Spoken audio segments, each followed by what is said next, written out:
Very good morning. അപ്പൊ ലോകമെമ്പാടുമുള്ള മലയാളികൾക്ക് ഒരു നല്ല പ്രഭാതം നേർന്നുകൊണ്ട് നമ്മുടെ മോർണിംഗ് വാക്കിനുള്ള സമയമാണ്. ഞാനും ക്രിസ്റ്റിനെയും മോർണിംഗ് വാക്കിനായി ഇറങ്ങിയിട്ടുണ്ട്. അപ്പോ നമ്മുടെ കോലം കണ്ടപ്പോൾ മനസ്സിലായി കാണുമല്ലോ, മഴയാണ്, ചെറിയൊരു ചാറ്റൽ മഴയുണ്ട്. പക്ഷേ മഴയൊന്നും നമുക്ക് പ്രശ്നമല്ല, ആരോഗ്യമാണ് മുഖ്യം. ബിഗിലേ അതെ അതെ. അപ്പോ ആഗോള മലയാളികളെ 1 മണിക്കൂർ മുമ്പ് എഴുന്നേറ്റ് കാണുമല്ലോ. അപ്പോ നടക്കുക, നമ്മളൊപ്പം വാർത്ത കേൾക്കുക, മനോഹരമായ കാഴ്ചകൾ നിങ്ങളിലേക്ക് എത്തിക്കും. ഒപ്പം തന്നെ നിങ്ങളുടെ കമന്റുകൾ വായിക്കും, നിങ്ങളോട് സമ്മതിക്കും, നിങ്ങളുടെ ആവശ്യങ്ങൾ ഞങ്ങൾ അറിഞ്ഞ് എന്താണോ അതിന് വേണ്ട പരിഹാരം അതൊക്കെ കാണാൻ ശ്രമിക്കും. അതെ. അപ്പൊ ഇന്നത്തെ ഡേറ്റ് പറഞ്ഞു തുടങ്ങാം. ഇന്ന് 12/12/24 ഫാൻസി നമ്പർ, ഫാൻസി നമ്പറാണ്. അതായത് 12/12/12ന്റെ ഇരട്ടിപ്പായ 24. അതെ, ഡിസംബർ 12 തീയതിയാണ് ഇന്ന്, വ്യാഴാഴ്ചയാണ്. അപ്പോ നല്ലൊരു ദിനമാവട്ടെ എന്ന് എല്ലാ പ്രേക്ഷകരെയും ആശംസിക്കുന്നു. എവിടെയാണ് മോർണിംഗ് വാക്കിനെ നമ്മൾ ഉള്ളത് എന്നല്ലേ, ഇന്ന് വളരെ സ്പെഷ്യൽ ആയിട്ടൊരു ഏരിയയിലാണ്. അതായത് കൊച്ചിയെ സംബന്ധിച്ചിടത്തോളം നോക്കുകയാണെങ്കിൽ വേറിട്ട ഒരുപാട് കാഴ്ചകളും വേറിട്ട ഒരുപാട് സംസ്കാരവും പിന്നെ നൂറ്റാണ്ടുകളുടെ പൈതൃകവും ഉറങ്ങുന്ന ഒരു പ്രത്യേക സ്ഥലം മറ്റെവിടെയുമില്ല, മട്ടാഞ്ചേരി ജൂതത്തെരുവിലാണ് നമ്മളിപ്പോൾ ഉള്ളത്.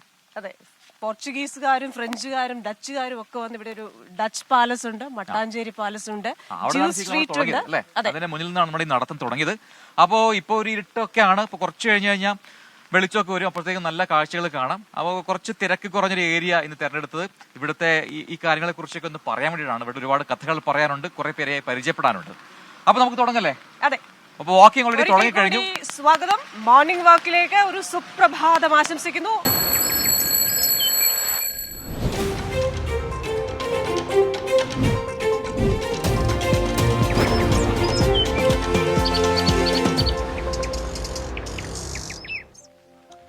യെസ്, അപ്പൊ അതൊക്കെയാണ് ഈ മണിക്കൂറിലെ പ്രധാന വാർത്തകൾ. അതൊക്കെ പ്രേക്ഷകർ കണ്ടു കഴിഞ്ഞു. ഇനിയിപ്പോൾ പോകെ വാർത്തകൾ വന്നുകൊണ്ടേയിരിക്കും. ഇപ്പോൾ വാർത്തകൾ വന്നുകൊണ്ടിരിക്കുന്ന സമയത്ത് ഏറ്റവും പ്രധാനപ്പെട്ട സങ്കടപ്പെടുത്തുന്ന ഒരു വാർത്തയാണ്. കഴിഞ്ഞ 55 മണിക്കൂറായി ഒരു കുട്ടി രക്ഷപ്പെടുത്താനുള്ള ശ്രമത്തിലായിരുന്നു രക്ഷാപ്രവർത്തകർ. അത് ഇവിടെയില്ല, രാജസ്ഥാനിലെ ദൗസയിലാണ്. കഴിഞ്ഞ ദിവസമൊക്കെ നമ്മുടെ പ്രേക്ഷകർ ചോദിച്ചുകൊണ്ടേയിരുന്ന ഒരു വാർത്തയുടെ അപ്ഡേറ്റ് ആണ്. പക്ഷേ നമ്മളെ ദുഃഖിപ്പിക്കുന്ന ഒരു വാർത്തയായിട്ടാണ് ഇപ്പോൾ അത് മാറിയിരിക്കുന്നത്.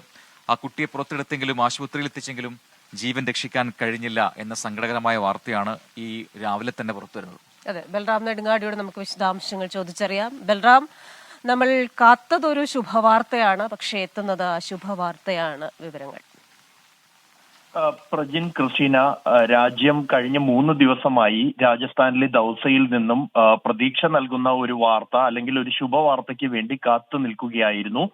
കഴിഞ്ഞ 3 ദിവസമായി ആര്യൻ എന്ന കുഴൽ കിണറിൽ വീണ 5 വയസ്സുകാരന്റെ ജീവൻ രക്ഷിക്കാനുള്ള ശ്രമങ്ങൾ ഊർജിതമായി ദൗസയിൽ പുരോഗമിക്കുകയായിരുന്നു. ഇന്നലെ രാത്രി 11:30 56 മണിക്കൂർ നീണ്ട രക്ഷാപ്രവർത്തനത്തിനൊടുവിൽ ആര്യനെ പുറത്തെടുക്കാൻ കഴിഞ്ഞത്. പുറത്തെടുക്കുന്ന ഘട്ടത്തിൽ ആര്യൻ അബോധാവസ്ഥയിലായിരുന്നു. തുടർന്ന് ഉടൻ തന്നെ പൂർണ്ണ സജ്ജീകരണങ്ങളുള്ള ആംബുലൻസ് അവിടെ തയ്യാറാക്കി നിർത്തിയിരുന്നു. ആ ആംബുലൻസിൽ ആര്യനെ ജില്ലാ ആശുപത്രിയിൽ എത്തിച്ചു. ജില്ലാ ആശുപത്രിയിൽ എത്തിച്ച ഉടൻ തന്നെ ഈ കുഞ്ഞിനെ ECGക്ക് വിധേയനാക്കി. എന്നാൽ 2 തവണ ECG നടത്തിയെങ്കിലും ആര്യന്റെ ശരീരത്തിൽ ജീവന്റെ ഒരു അംശം പോലും അവശേഷിക്കുന്നില്ല എന്നാണ് ആശുപത്രിയിലെ ഡോക്ടർമാർ അറിയിച്ചത്. ഏറെ നിരാശാകരമായ വാർത്തയാണ് ഈ രാജസ്ഥാനിലെ ദൗസയിൽ നിന്നും രക്ഷാപ്രവർത്തനത്തിനൊടുവിൽ പുറത്തു വന്നത്.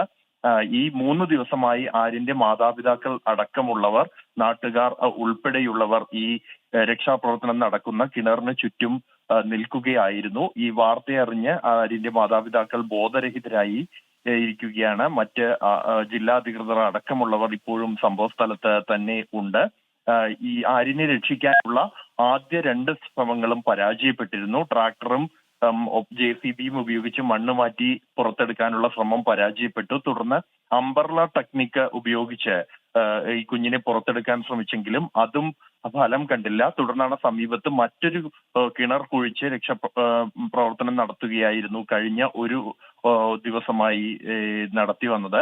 ഒടുവിൽ അംബർല ടെക്നിക്ക് ഉൾപ്പെടെ ഉപയോഗിച്ചുകൊണ്ടാണ് കുഞ്ഞിനെ പുറത്തെടുത്തത് എന്നാണ് രക്ഷാപ്രവർത്തകർ അറിയിക്കുന്ന വിവരം. എന്നാൽ അപ്പോഴേക്കും കുഞ്ഞിന്റെ ആരോഗ്യനില അതീവ മോശമായിരുന്നു. കാരണം കഴിഞ്ഞ 3 ദിവസമായി ഭക്ഷണവും വെള്ളവും കുഞ്ഞിന് നൽകാൻ കഴിഞ്ഞിരുന്നില്ല. ഈ 250 അടി താഴ്ചയുള്ള കിണറിന്റെ 150 അടി ഈ ആഴത്തിലാണ് ആര്യൻ കുടുങ്ങിക്കിടന്നിരുന്നത്. അതുകൊണ്ട് തന്നെ സുരക്ഷിതനായ ഈ കുഞ്ഞിന് ഭക്ഷണവും വെള്ളവും എത്തിക്കാൻ കഴിഞ്ഞിരുന്നില്ല. ഓക്സിജൻ നൽകി ജീവൻ നിലനിർത്തി കുഞ്ഞിനെ എത്രയും വേഗം പുറത്തെടുക്കുക എന്നുള്ളതായിരുന്നു രക്ഷാപ്രവർത്തകർ ഉദ്ദേശിച്ചിരുന്നത്. അതിനായുള്ള ക്രമീകരണങ്ങൾ ഒരുക്കിയിരുന്നെങ്കിൽ പോലും നിരാശാജനകമായ ഒരു വാർത്ത തന്നെയാണ് ദൗസയിൽ നിന്നും രക്ഷാപ്രവർത്തനത്തിന് ഒടുവിൽ പുറത്തു വന്നത്. കുഞ്ഞ് ആശുപത്രിയിൽ എത്തിച്ചപ്പോൾ തന്നെ കുഞ്ഞ് മരിച്ചിരുന്നു എന്നാണ് ഡോക്ടർമാർ സ്ഥിരീകരിക്കുന്നത്. ക്രിസ്റ്റീന പ്രജിൻ. ബൽറാം നെടുങ്ങാടിയാണ് വിശദാംശങ്ങൾ നൽകിയത്. ഡൽഹിയിൽ നിന്ന് രാജസ്ഥാനിലെ ദൗസയിൽ നിന്നുള്ള സങ്കട വാർത്തയിലാണ് നമ്മൾ ഇന്നത്തെ വാർത്താ ദിനം തുടങ്ങുന്നത്. ഇനി ഇത്തരം സങ്കട വാർത്തകൾ ഇല്ലാതിരിക്കട്ടെ ഇന്നത്തെ മുഴുവൻ ദിവസവും, അല്ലേ? അതെ. പ്രജൻ, ഏറ്റവും പുതിയൊരു മഴ അലർട്ട് ഇപ്പോൾ നമ്മുടെ MG പ്രദേശ് നൽകിയിട്ടുണ്ട്. അടുത്ത 3 മണിക്കൂറിൽ കേരളത്തിലെ പത്തനംതിട്ട, ആലപ്പുഴ, കോട്ടയം, ഇടുക്കി ജില്ലകളിൽ ഒറ്റപ്പെട്ട ഇടങ്ങളിൽ നേരിയ മഴയ്ക്ക് സാധ്യതയുണ്ടെന്നാണ് കേന്ദ്ര കാലാവസ്ഥാ വകുപ്പിന്റെ അറിയിപ്പ്. അപ്പോൾ പത്തനംതിട്ട, ആലപ്പുഴ, കോട്ടയം, ഇടുക്കി ജില്ലകളിൽ ഒറ്റപ്പെട്ട ഇടങ്ങളിൽ നേരിയ മഴ പ്രവചനമാണ് ഏറ്റവും പുതിയതായി വന്നിരിക്കുന്നത്. യെസ്, അപ്പോൾ അതാണ് മഴ അലേർട്ട്. നമുക്കിനി മറ്റൊരു വാർത്തയിലേക്ക് പോവാം. അതൊന്ന് എന്റെ നാട്ടിലേക്കാണ്, പയ്യന്നൂരിലേക്കാണ്. കണ്ണൂർ പയ്യന്നൂരിൽ നിന്നും വരുന്നൊരു പുതിയ വാർത്തയാണ്. നമുക്കറിയാം, കഴിഞ്ഞ കുറച്ച് ദിവസങ്ങളായി അവിടുത്തെ പ്രത്യേകിച്ചും മാടായി, പയ്യന്നൂർ, കുഞ്ഞിമംഗലം ഏരിയയിലൊക്കെയുള്ള കോൺഗ്രസിലെ ചില പ്രശ്നങ്ങൾ പ്രാദേശിക പ്രശ്നമാണ്. അതിന്റെ സ്വഭാവം മാറുന്നുണ്ട് ഇപ്പോൾ എന്ന് മനസ്സിലാവുന്നു. കാരണം പയ്യന്നൂർ നഗരത്തിലും പയ്യന്നൂരിലെ കോൺഗ്രസിന്റെ ഓഫീസിന് മുന്നിലുമൊക്കെ ഒരു പോസ്റ്ററുകൾ പ്രത്യക്ഷപ്പെട്ടിട്ടുണ്ട്. MK രാഘവൻ MP-ക്കെതിരെയാണ് ആ പോസ്റ്ററിലെ വാചകങ്ങളൊക്കെ ഉള്ളതെന്നാണ് മനസ്സിലാക്കാൻ കഴിയുന്നത്. ദൃശ്യങ്ങൾ സഹിതം ഇപ്പോൾ അത് ലഭ്യമായിട്ടുമുണ്ട്. സജോ ദേവസ്യ കണ്ണൂരിൽ നിന്ന് ചേരുന്നതിന്റെ കൂടുതൽ വിവരങ്ങൾ. Sajo, very good morning. പയ്യന്നൂരിലാണ് പുതിയ പോസ്റ്ററുകൾ പ്രത്യക്ഷപ്പെട്ടിരിക്കുന്നത്. MK രാഘവൻ MP-ക്കെതിരെയാണെന്ന് അറിയുന്നു. അതിലെ വാചകങ്ങൾ എന്താണ് അതിനകത്ത് പറയുന്നത്? പ്രജിൻ, മാടായി കോളേജ് നിയമന വിവാദത്തിൽ കോൺഗ്രസിനകത്തെ പോര് തീരുന്നില്ല. പരസ്യ പ്രതിഷേധം, തെരുവ് യുദ്ധം, തമ്മിലടി, കോലം കത്തിക്കൽ, ഏറ്റവും ഒടുവിൽ പോസ്റ്റർ പ്രതിഷേധത്തിലേക്ക് കൂടി കടന്നിരിക്കുകയാണ്. പയ്യന്നൂരിലെ കോൺഗ്രസ് ഓഫീസിലും സമീപത്തും പരിസരത്തും ഒക്കെയാണ് പോസ്റ്ററുകൾ സ്ഥാപിച്ചിരിക്കുന്നത്. ഈ പോസ്റ്ററിൽ പ്രധാനമായും പറയുന്നത് MK രാഘവൻ MP-ക്കെതിരായ രൂക്ഷമായ പരാമർശങ്ങൾ ഉൾപ്പെടുത്തിയാണ് ഈ പോസ്റ്റർ പതിച്ചിരിക്കുന്നത്. മാടായി കോളേജ് നിയമനത്തിൽ കോഴ വാങ്ങി, MK രാഘവന് മാപ്പില്ല, രാഘവൻ ഒറ്റുകാരൻ തുടങ്ങിയ പരാമർശങ്ങളാണ് ഈ പോസ്റ്ററിൽ ഉള്ളത്. കഴിഞ്ഞ ദിവസം ഇന്നലെ വൈകിട്ടോടുകൂടി പഴയങ്ങാടിയിൽ മാടായി പഞ്ചായത്ത് ഓഫീസിന് മുന്നിൽ കോൺഗ്രസിലെ ഇരുവിഭാഗം പ്രവർത്തകർ തമ്മിൽ, അതായത് MK രാഘവനെ അനുകൂലിക്കുന്നവരും എതിർക്കുന്ന വിമത വിഭാഗവും തമ്മിൽ പരസ്യമായി തമ്മിലടിക്കുകയും ഏറ്റുമുട്ടുകയും ചെയ്യുന്ന കാഴ്ച കണ്ടു. അതിന് മുൻപത്തെ ദിവസങ്ങളിൽ MK രാഘവൻ MP-യുടെ കോലം കത്തിക്കുന്നതടക്കമുള്ള പ്രതിഷേധ പരിപാടികളും കണ്ടു. ഏതായാലും ഈ പ്രതിഷേധവും തമ്മിലടിയും കയ്യാങ്കളിയും ഒക്കെ കൈവിട്ടതോടുകൂടിയും അത് കോൺഗ്രസിനകത്ത് ഗുരുതര സംഘടനാ പ്രതിസന്ധിയായി വളരുകയും ചെയ്തതോടുകൂടിയും KPCC 3-അംഗ സമിതിയെ തിരുവഞ്ചൂർ രാധാകൃഷ്ണൻ അധ്യക്ഷനും അഡ്വക്കേറ്റ് K ജയന്തും അബ്ദുൽ മുത്തലിബും അംഗങ്ങളായ 3-അംഗ സമിതിയെ പ്രശ്നം പഠിക്കുന്നതിന് വേണ്ടിയും പ്രശ്നം വിശദമായി പരിശോധിക്കുന്നതിന് വേണ്ടിയും നിയോഗിച്ചിരുന്നു. അവർ ഇന്ന് കണ്ണൂരിലെത്തും. ആദ്യം വിമത വിഭാഗം നേതാക്കളുമായി കൂടിക്കാഴ്ച നടത്തും. അവർക്ക് പറയാനുള്ളത് കേൾക്കും. അതിനുശേഷം രാഘവൻ അനുകൂലികളെയും കാണും. തുടർന്നാകും റിപ്പോർട്ട് KPCCക്ക് സമർപ്പിക്കുക. അതേസമയം ഈ വിവാദ നിയമനങ്ങളിൽ 2 പേരുടെ നിയമനങ്ങൾ റദ്ദു ചെയ്യുകയല്ലാതെ അനുരഞ്ജനത്തിന് ഇല്ല എന്നാണ് വിമത വിഭാഗത്തിന്റെ നിലപാട്. പക്ഷേ ഇനിയിപ്പോൾ ആ നിയമനം പുനഃപരിശോധിക്കുക എന്നൊരു സാധ്യതയില്ല.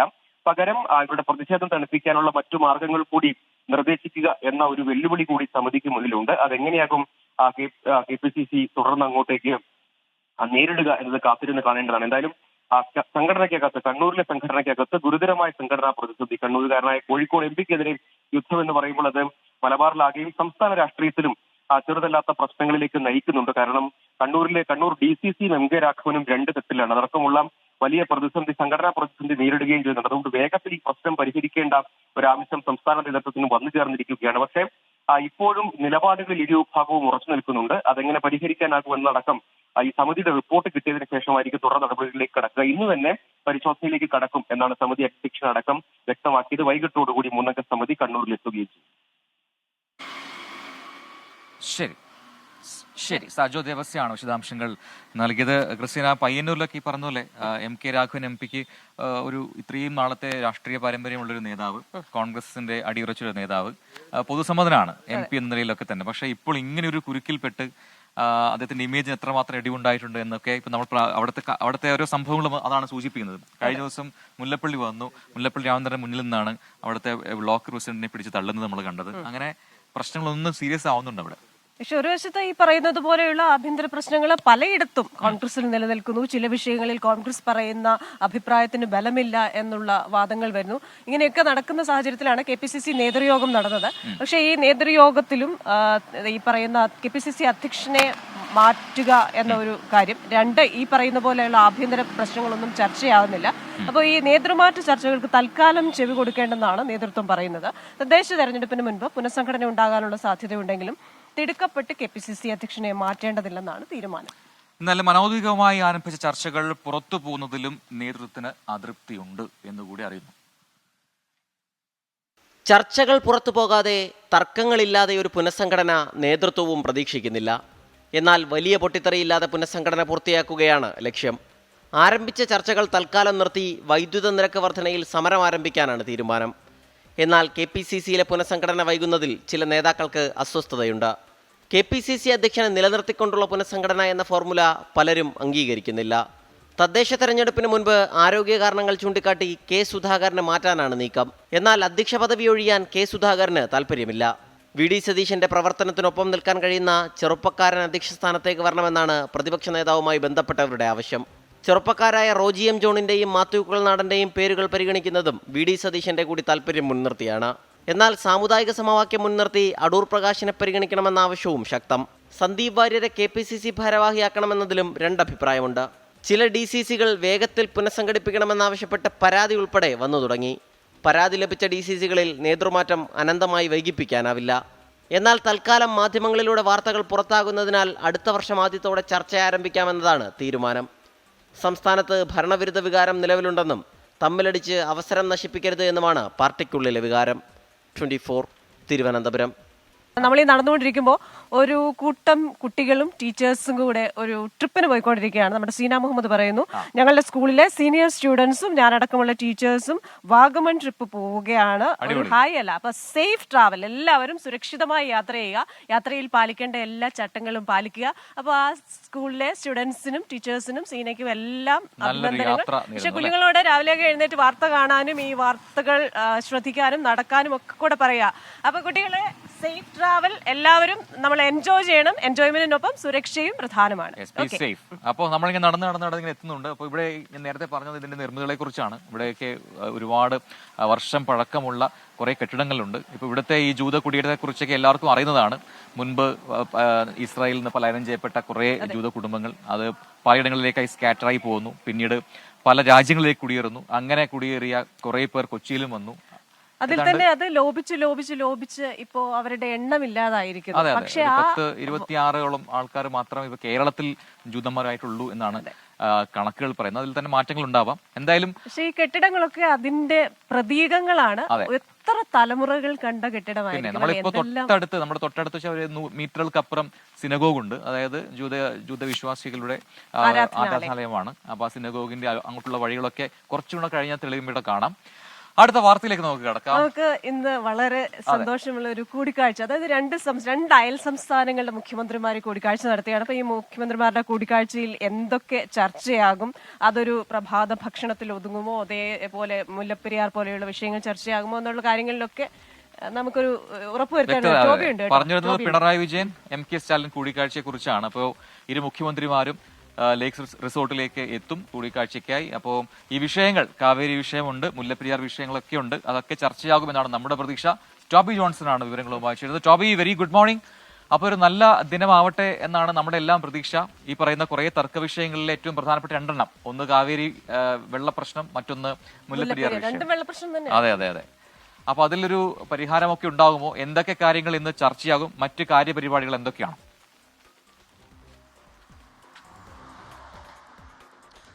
Good morning Prajina and Christina. എന്തായാലും രണ്ട് മുഖ്യമന്ത്രിമാരും ഇപ്പോൾ കുമരകം ലേക്ക് റിസോർട്ടിൽ ഉണ്ട്.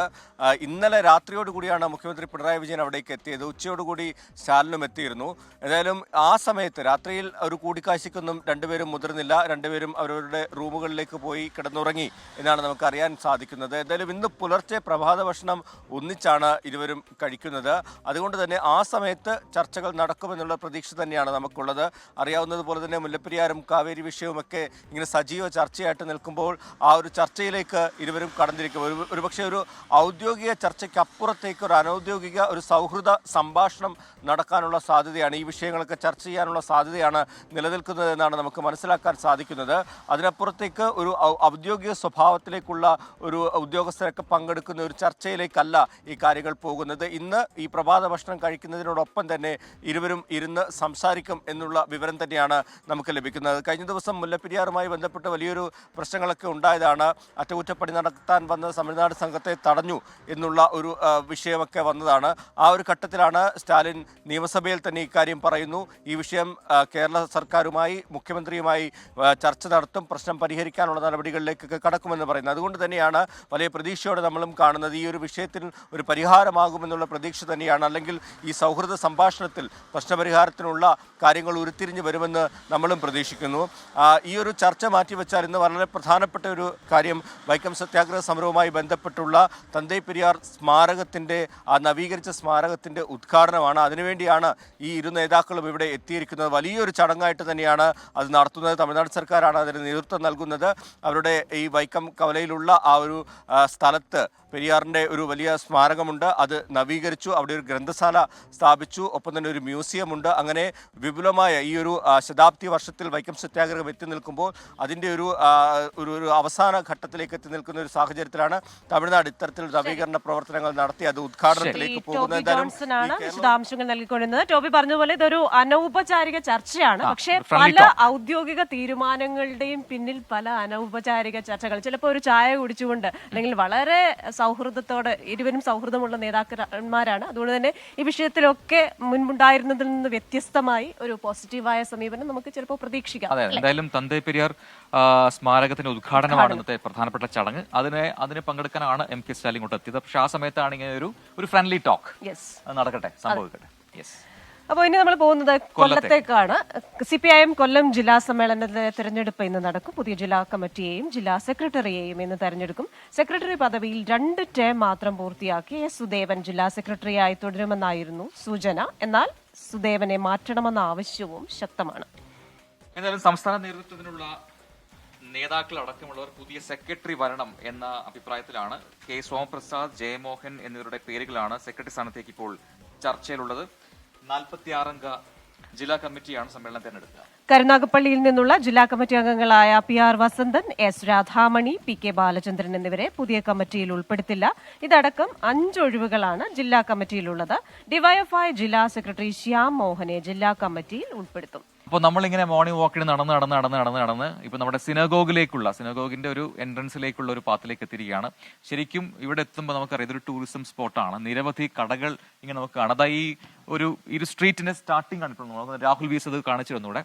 അപ്പോൾ വളരെ നല്ല രീതിയിൽ മാറ്റിയെടുത്ത ഒരു സ്ട്രീറ്റാണ്. ശരിക്കും ഏറെ വർഷം പഴക്കമുള്ളതാണ് ഇവിടുത്തെ ബിൽഡിങ്ങുകൾക്കെല്ലാം തന്നെ. മാത്രമല്ല, ഈ പറയുന്നത് പോലെ ഫ്രഞ്ചുകാരും ഡച്ചുകാരും ബ്രിട്ടീഷുകാരും ഒക്കെ നടന്ന വഴികളാണിത്. വർഷങ്ങൾക്ക് മുമ്പ് ഒരുപാട് തലമുറകളുടെ അനുഭവം, അവരുടേതായിട്ടുള്ള പല ഇമോഷൻസും ഒക്കെ കടന്നുപോയ ഒരു സ്ഥലമാണ്. കച്ചവടത്തിന് കച്ചമുറുക്കി കമ്പനികൾ വന്ന സ്ഥലം. ആ കമ്പനികൾ പടുത്തുയർത്ത കെട്ടിടങ്ങളാണ്. ഈ ട്രേഡിങ്ങിനായിട്ട്, വ്യാപാരത്തിനായി പടുത്തുയർത്ത പഴയ കെട്ടിടങ്ങളാണ്. അത് അതേ രീതിയിൽ തന്നെ സംരക്ഷിക്കപ്പെടുന്നുണ്ട്. എനിക്ക് തോന്നുന്നു ഈ 1947 ആ കാലഘട്ടത്തിലൊക്കെയാണ് ഇവിടെ അത്രമാത്രം വളരെ ആക്റ്റീവായിട്ട് ജൂതന്മാർ ഉണ്ടായിട്ടുള്ളത്. പിന്നീട് നമുക്ക് സ്വാതന്ത്ര്യം കിട്ടി. ആ സമയത്ത് തന്നെ ഇസ്രായേൽ രാഷ്ട്രമായി പ്രഖ്യാപിക്കപ്പെടുന്നു. പിന്നീട് അങ്ങോട്ടേക്ക് പലായനം ചെയ്യുകയാണ് ചെയ്തത്. കാരണം അവരുടെ വാഗ്ദത്ത ഭൂമിയാണ് ജെറുസലേം. അവിടെ ജീവിച്ച് മരിക്കുക എന്നാണ് ഇവരുടെ ഒക്കെ ആഗ്രഹം. പക്ഷെ ഇപ്പോഴും ഒരു 10-26 പേർ ഉണ്ട്, പലയിടങ്ങളിലായിട്ടുണ്ടെന്നാണ്. ഇവിടെ മാത്രമല്ല, കൊച്ചിയിലാണ് കൂടുതലുള്ളത്. നമ്മുടെ കണ്ണൂരിൽ മാടായിലുണ്ട്, ഇവിടെ പറവൂരിലുണ്ട്, കൊല്ലത്തുണ്ട്. അങ്ങനെ പലയിടങ്ങളിലും നമുക്ക് ഈ ജൂതന്മാരുടെ അവശേഷിപ്പുകൾ കാണാം. ഇവിടെ ഈ സിനഗോഗ് വളരെ മികച്ച രീതിയിൽ അതിങ്ങനെ പരിപാലിച്ചു പോകുന്നുണ്ട്. ഒരു ടൂറിസം ഡെസ്റ്റിനേഷൻ ആയിട്ട് കൊച്ചിയിലെ പ്രധാനപ്പെട്ട ഒരു സ്പോട്ടായിട്ട് ഇപ്പം മാറിയിട്ടുമുണ്ട്. അപ്പോൾ നമ്മുടെ പ്രേക്ഷകരൊക്കെ കമന്റ്സുമായിട്ട് കൂടിയിട്ടുണ്ട്. PC ദിലീപ് മലബാർ വാലി മുല്ലപ്പെരിയാർ ചർച്ചയാക്കണമെന്ന് പറഞ്ഞു. Ajith good morning, Reena Satheesan, Abdulla AK, Ramesh, Shiny, Siddique, Thomas Chandy, Sheeja KK, പിൻസൈസ്ഡ് പാൽസ്. ഇത് ഈ പറയുന്ന പേരുകൾക്ക് വായിക്കാനാവില്ല. ജനാർദ്ദനൻ നായർ, ഇവരൊക്കെ, സുലൈമാൻ അബ്ദുൽ ഖാദർ, മഴയൊക്കെ പോയില്ലേ, ഇനി കുടയൊക്കെ മടക്കി പിടിച്ചു. കുട മടക്കി കണ്ടില്ലേ? അപ്പൊ അവരും നടക്കാൻ ഇറങ്ങിയെന്നാണ്. കുട പിടിച്ച് സംസാരിക്കാൻ കുറച്ച് പ്രശ്നമായിരുന്നു. ഒരു മൈക്കുണ്ട്, ഒരു മൊബൈലുണ്ട്, ഒരു കുടയുണ്ട്.